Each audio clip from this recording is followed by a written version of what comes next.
I am quite excited to talk about the journal cards and envelopes I just put up for sale on the store. I'm going to walk through how they work and what you get in the packet. Okay, so I have already cut my shapes out so that this will be quicker. But you get this entire group of journal cards and envelopes. And you can see this is not coming together. There it goes. So you get 16 pages, and there are lots of options and optional things in them.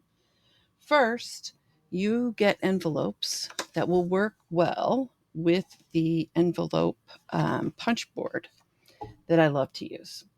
Second, you also, if you don't have an envelope punch board, you get them like this. So you can just cut out these and then just score them from the tip of each loop. Okay, the tip of each mountain right across. Okay, and so you do have both of those options in case you don't have an envelope scoreboard. And then in addition to this kind of journal card, you also get this kind of journal card. So this is a preference for me. I like them like this with the writing on the front, but you can always flip them over and have the writing be on the back. You also get a variety of aged versus non-aged. So these are the non-aged. And I didn't print out any of these aged ones, but these are the aged ones. So you get a little bit more of the older paper look underneath.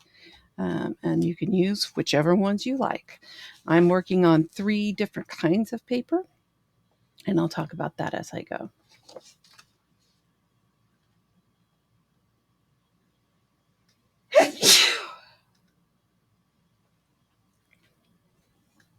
So the first thing I'm going to do is I'm going to make an envelope for the dark cherries. And so this is 6x6, and we're making a 3x4 to fit these cards. Now, I'll show you that the cards are 3x4.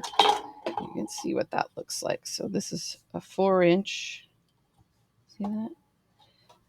By 3-inch card.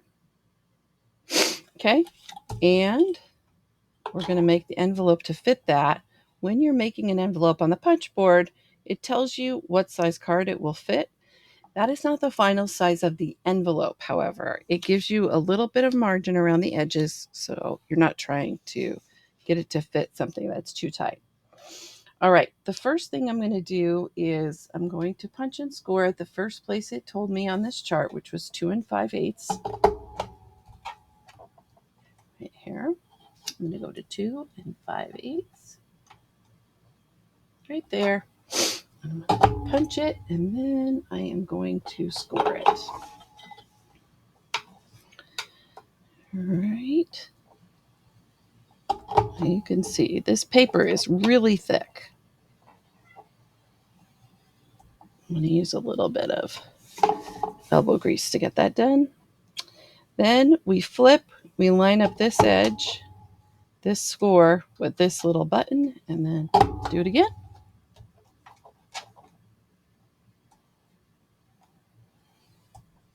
Okay, and we're going to do it here. Right. The pattern is a little bit making it hard for me to see where I should score. Okay.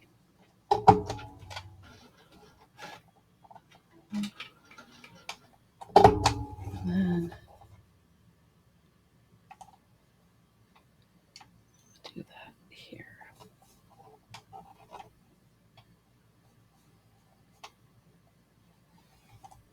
Okay.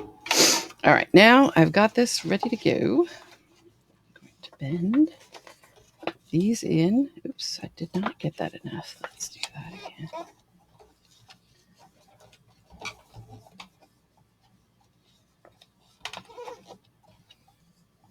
Let's see if that'll work a little bit better. This guy doesn't want to go. Now, when I have this situation,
pretty.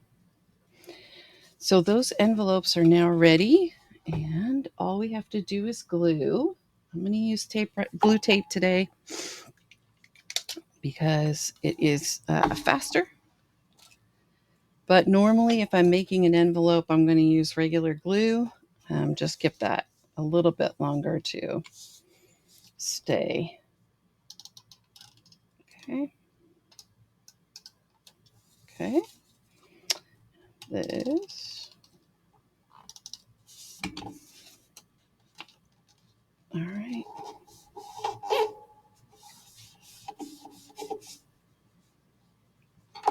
Okay. And these are the cards right down here. Fit right in there. Look at that. Got my envelope with my little cards. You can put all of your cards in here. For example, I have 6 cards that I cut out for this. Each page comes with 6 cards on it, and there are 2 pages in each kit, so that you have a total of 12 cards. And then they can all fit in there. See, like that.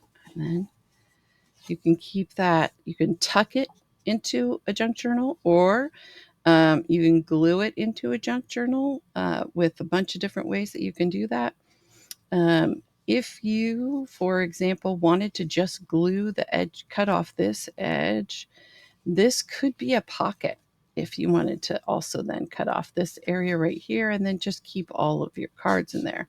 So lots of different options. Use your creativity. That's the fun of junk journaling, is that you get to do a lot of different things. All right, have fun making it.